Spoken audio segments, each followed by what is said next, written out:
Meu nobre presidente, senador Hélio José, senhoras e senhores senadores, o governo federal anunciou recentemente a retomada de 1.600 obras paralisadas.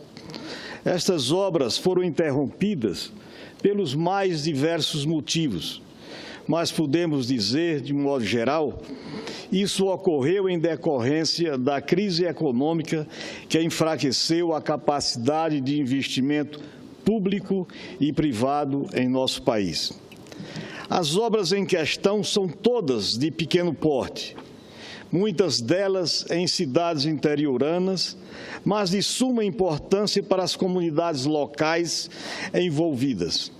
São escolas, creches, praças, pequenos centros esportivos, obras de saneamento, construção de cisternas, adutoras e pequenas barragens, para ficarmos em alguns poucos exemplos.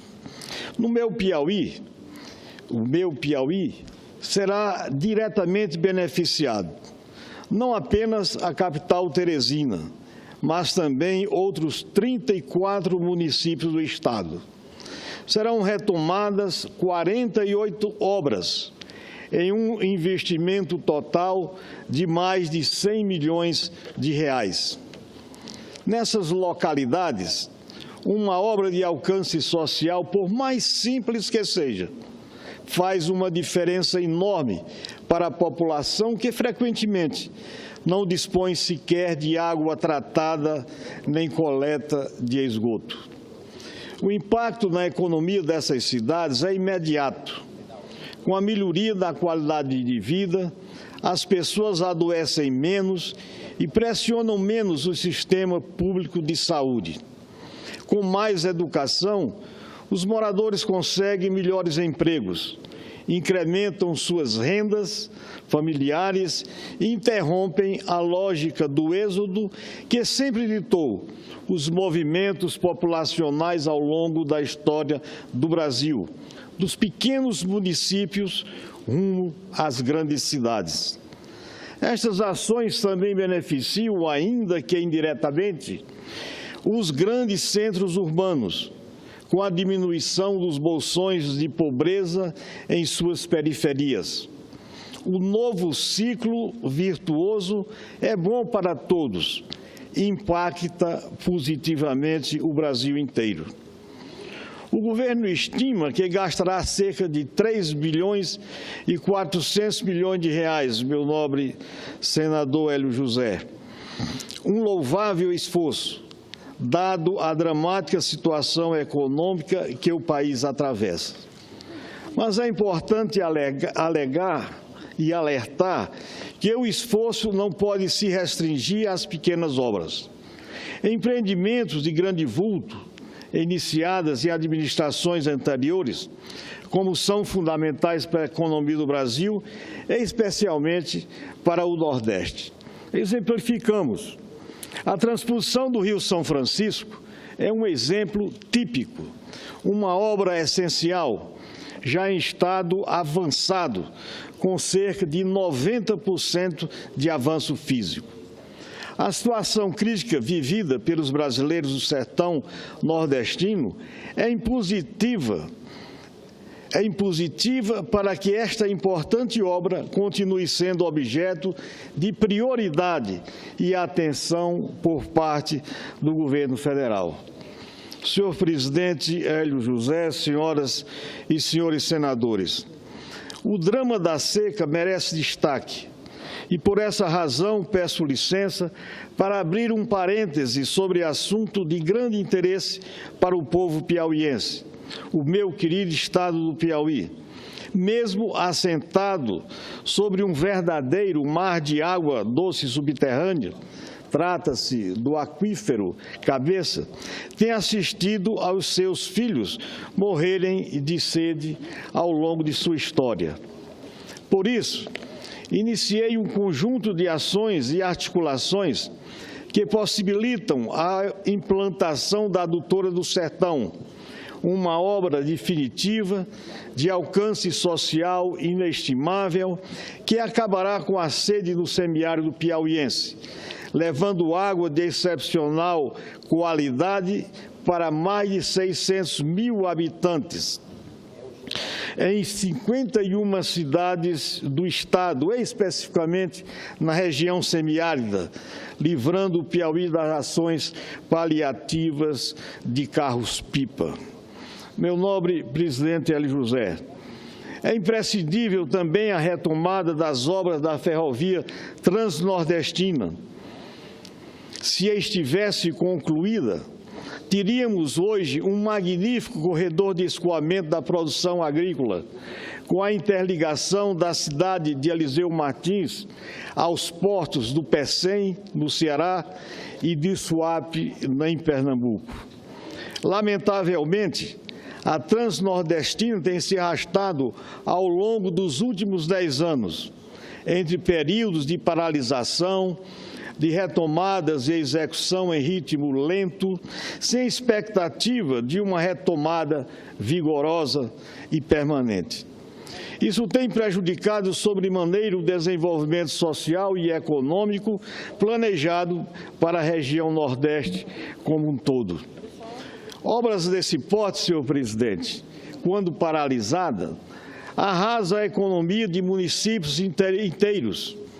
Tomemos como exemplo o município de Salgueiro, em Pernambuco, que chegou a ser o maior polo gerador de emprego do Brasil no biênio 2010-2011 e hoje vive em situação de crise, de desemprego e de falta de geração de renda. Os postos de trabalho sumiram, não apenas em setores diretamente ligados à ferrovia, mas também em ramos econômicos estimulados pela chegada de trabalhadores de outras cidades. Muitos comerciantes e empresários investiram em hotéis, em restaurantes, lojas e na construção de imóveis, apostando em um aquecimento da economia local que, para sua frustração, não vingou. E os prejuízos econômicos, senhor presidente, e financeiros também, do país são absurdos. Os números falam por si só. A Transnordestina, iniciada em 2006, tinha conclusão prevista para o ano de 2010 e um orçamento de 4 bilhões e 500 milhões de reais. Hoje, a previsão mais otimista é que a sua conclusão ocorrerá somente no final de 2018 e o seu custo saltou de 4,5 bilhões para 11 bilhões de reais. Senhor presidente, para complementar o triste quadro do cemitério de obras inacabadas que temos no Brasil afora, temos também que destacar que este cenário não se restringe às obras de responsabilidade do governo federal. Este é um problema que se replica por todos os estados da federação, em outras obras de custeios pelos próprios estados e pelos municípios. No meu Piauí, senhor presidente, podemos listar dezenas de obras que se encontram paralisadas, por razões diversas, como falta de recursos, má execução, má gestão dos recursos disponíveis e projetos inadequados. São, por exemplo, obras de esgotamento sanitários e abastecimento de água em cidades de norte a sul do estado, como Teresina, a capital, a cidade de Floriano, Parnaíba, Amarante, Oeiras, Luzilândia, entre várias outras. Senador, Excelência, me permita interromper só um instantinho. Nós gostaríamos de cumprimentar aqui a instituição de ensino, Colégio Estadual de Itacajá, lá no estado do Tocantins, presente aqui. São 50 visitantes. Sejam muito bem-vindos, viu? Essa casa se orgulha de recebê-los. Nosso nobre estado do Tocantins, Itacajá, se eu não me engano, fica próximo do rio Araguaia. Não é isso, pessoal? Não? Ah, ok. A minha esposa é de Tocantinha, ao lado do rio Tocantins, ali do outro lado de Miracema do Norte, né? Sejam bem-vindos vocês todos aqui, tá bom? Nobre presidente, nobre orador, senador Eumano Ferreira, com a palavra. Senhor presidente, mesmo a situação de diversas obras, como pavimentação e recuperação de rodovias estaduais, sem falar nos hospitais, escolas, obras de mobilidade urbana que vivem em situação similar, ou seja, obras paralisadas.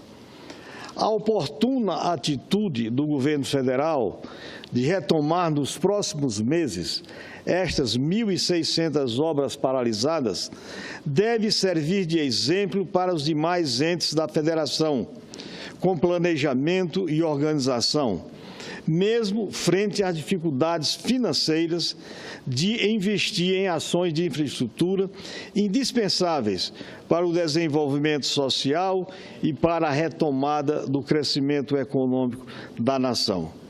Senhor presidente, na condição de parlamentar, sei que o Senado Federal pode continuar com o debate acerca das obras públicas, não apenas aqui nesta tribuna.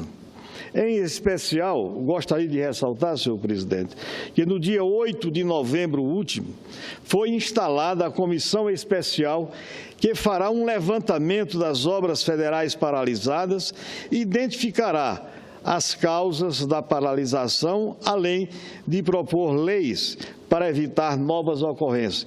Como Vossa Excelência também faz parte desta comissão e sei que dará uma contribuição muito grande como engenheiro civil experiente e identificado com problemas desta natureza.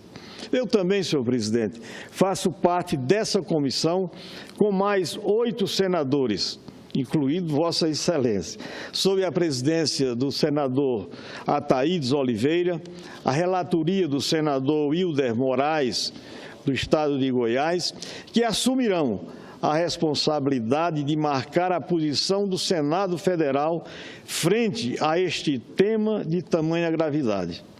Esta Casa, senhor presidente, no meu entendimento e creio de Vossa Excelência também, dará essencial contribuição para nortear as políticas públicas relativas a este tema. Era esse, senhor presidente, o pronunciamento que tínhamos que fazer na manhã de hoje.